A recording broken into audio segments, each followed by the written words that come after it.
Hello, BookTube, and welcome back to Private Eye in July. This is a BookTube event created by Jim at Mystery and Mayhem, designed to celebrate private eye fiction from its earliest years all the way through to the 1970s, and then the second half of the event from the 1970s on to the present day. With a few strictures in place, of course, we don't want to blur the line as much any more than we have to. Your private eye should either seek or be sought by clients. Your private eye should take money for their services, and your private eye should not be connected to law enforcement. They might have, friends on law enforcement. A lot of them do. A lot of them are ex-police, including the one we're talking about today. But they won't actually they won't have any means of official state coercion. So that the tension in the plot can arise not only from the bad guy that they are implicitly chasing, but also from the cops themselves, who might not want the bad guy to be found, or who might want to do the finding themselves. I jumped on board this event. I'm very happy to be one of the co-hosts because I've spent the bulk of 2025 reading private eye fiction. It wasn't an intentional on my part. It wasn't a plan. I started rereading the Nero Wolfe novels of Rex Stout, starting with the first one, Fer de Lance. I fell into a habit that I almost never do. In fact, I often tease people for doing it. I just decided that I would read all the Nero Wolfe novels in order, just one after another. In addition to everything else I'm reading, that I would just do that. And I'm very glad that I did, because I was acting under the complacent assumption that I had read them all, either as they were coming out or as they were being reprinted, and that I was largely familiar with them. I obviously was not.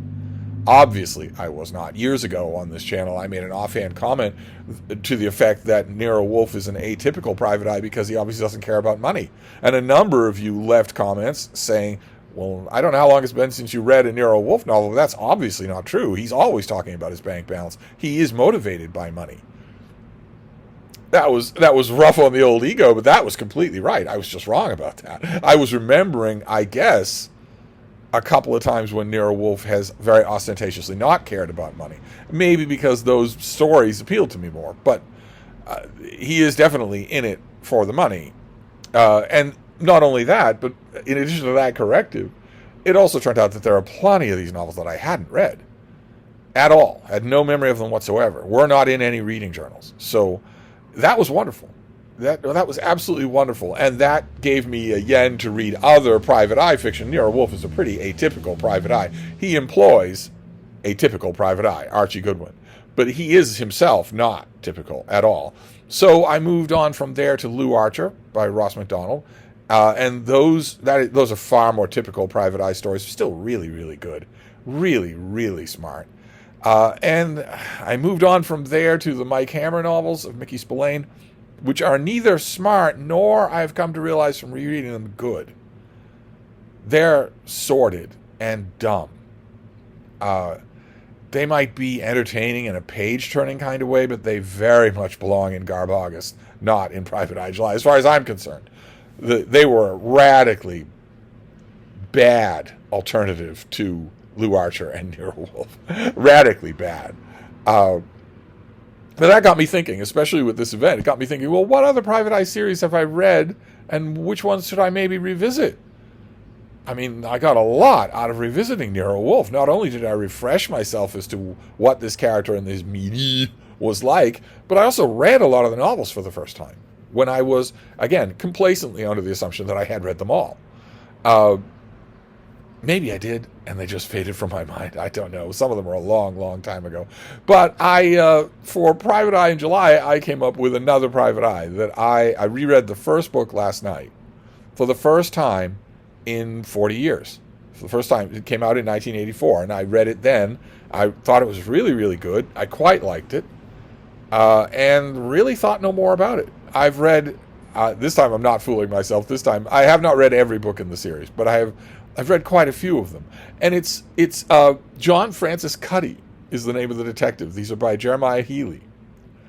And Blunt Darts is the first book, which I reread this last night, in which John Francis Cuddy is a former MP for the military in Vietnam, honed a lot of investigatory skills there, was working as a claims investigator for an insurance company, but got fired, and also lost his wife to cancer. So that it's a deep wound. He is grief-stricken and self-medicating with alcohol.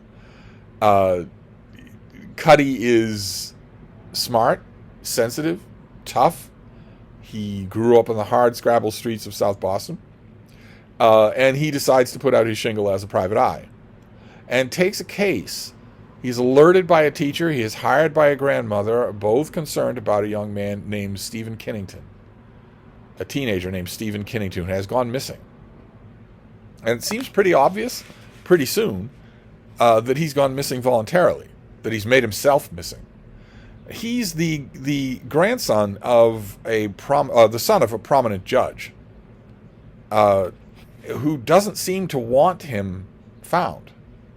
Isn't all that concerned about Cuddy going after him, and is decidedly ambiguous about Cuddy being hired at all.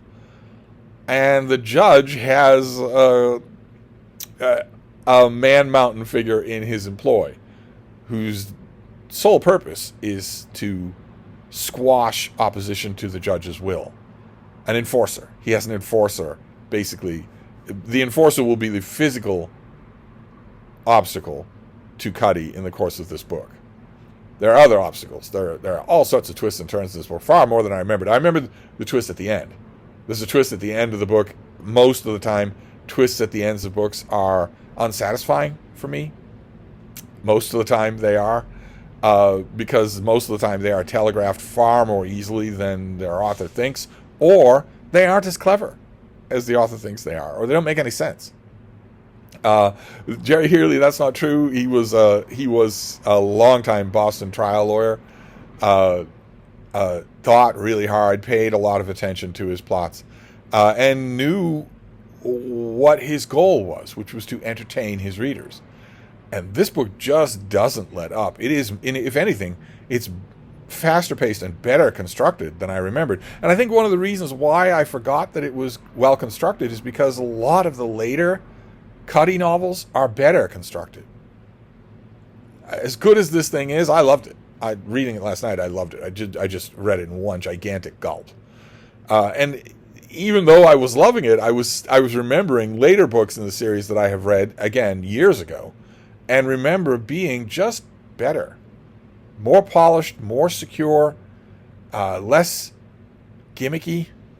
This isn't a gimmicky book, but it has gimmicks in it. One especially. That some gimmicks work, some of them do sometimes, but in this case the gimmick is just a mark of writerly insecurity that isn't present in the later books. It gets schmelted out by experience. So that was my private eye for last night, and now I am thinking that maybe since I'm not just reading Private Eyes in 2025, but apparently I'm reading Private Eye series in 2025, I'm thinking now that the Cuddy novels might be worth revisiting, all of them, which is great. That is absolutely fantastic. The Cuddy as a private eye is himself a little bit typical. I think probably his wound, his sentimental wound, his sentimental streak is probably the thing that separates him from a lot of the more traditional private eyes. He himself is very traditional. He is smart, savvy, quick on his feet, ready with his fists. He's all of that, but he's a wounded man, at least in this first novel. Later on in the series, he finds true love, a second true love. But I loved it, and I have this event to thank for that. So I strongly recommend it if it's at your library, and I think I will move on with this series. Probably not for Private Eye July. I wouldn't want to just drag you through the whole series anymore. I was tempted when this event started to just go through and do a review of every single Nero Wolfe novel, but there's no reason to do that. Instead, I will move on tonight to some other Private Eye and see maybe I can rekindle another old flame. So I'll wrap this up for now, and I will see you next time. Thank you, BookTube.